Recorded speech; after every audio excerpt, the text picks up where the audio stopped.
And welcome back to the BTN Student U Indiana Basketball Show. I'm Brandon Schaff. And I'm Connor Hines. And for the first time this year, we come to you from inside the Beckley studio here at the Media School.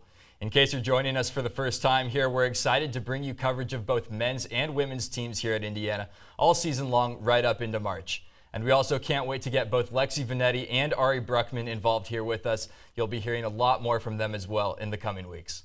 Well, Connor, we've got a lot to catch up on since we last talked. Both the men's and women's team really getting into the thick of Big Ten play. Yeah, two teams trending in opposite directions, really, Brandon. I mean, Indiana men's basketball coming off a brutal loss on Saturday to the Ohio State Buckeyes. And as for Terry Morin's group, they've won 4 in a row. So all things positive for the women's group. Well, two completely different directions for these teams, but you mentioned that tough loss for the men on the road, and that's exactly what it was for the Hoosiers as they extended their losing streak to 3 games with back-to-back-to-back losses to Maryland, Penn State, and now Ohio State on Saturday.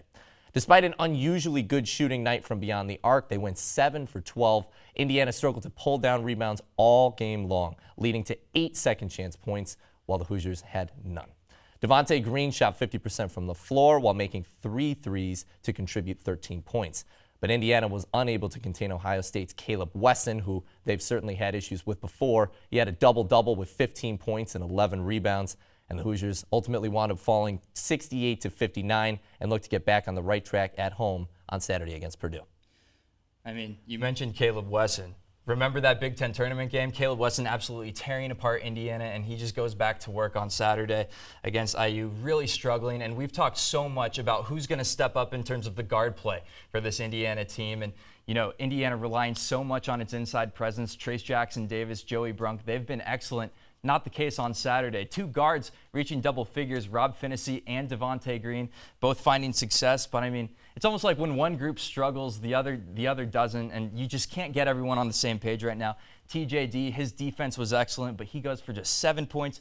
Joey Brunk for 4. And as Archie Miller said after the game, I mean, a very standstill game. Indiana dominated on the boards by Ohio State, 31-24, 0 second chance points for the Hoosiers. And that's not a winning performance. I mean, you talk about just overall a lack of mental presence, a lack of physicality as well, lack of rebounding capabilities. It all just sort of snowballed from there. So Indiana unable to get everything squared away on the same page. And as a result, they really struggled on Saturday. And you better hope they turn things around against Purdue this weekend. They've got a week off to prepare for that game.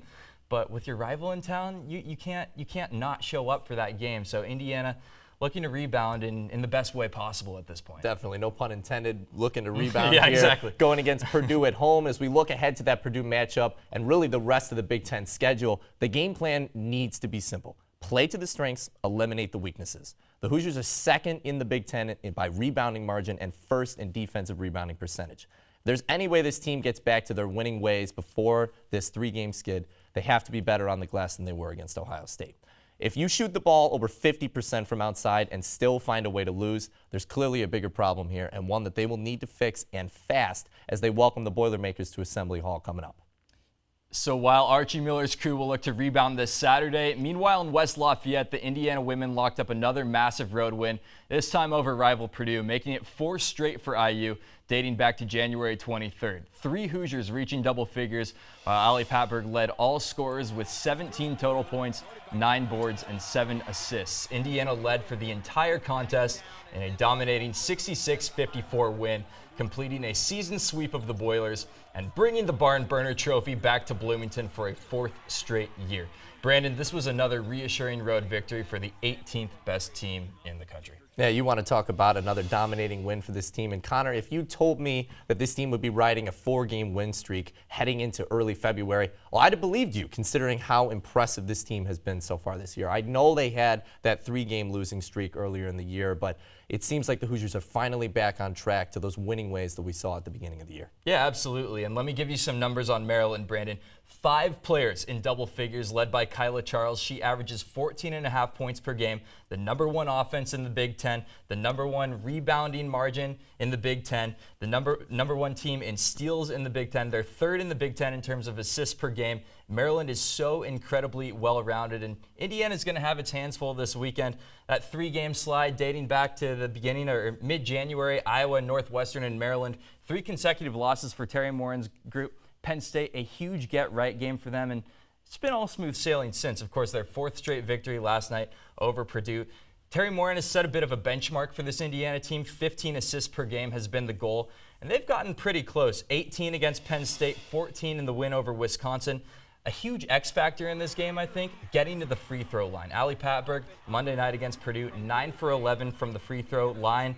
I mean, you can't underestimate those free points. And Indiana, I think, is going to need at least 3 players to reach double figures because Maryland is such a high-powered, offense overall. 81.1 points per game. I think Grace Berger is going to be a huge part of this game. She went for 21.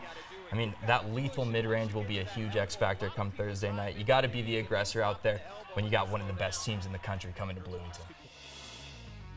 And that'll do it for this edition of the show. Terry Morin's squad welcomes the number 13 ranked Maryland Terrapins to Bloomington this Thursday, while Indiana men's basketball awaits rival Purdue Saturday afternoon. For Connor Hines, I'm Brandon Schaff. We'll talk to you later this week.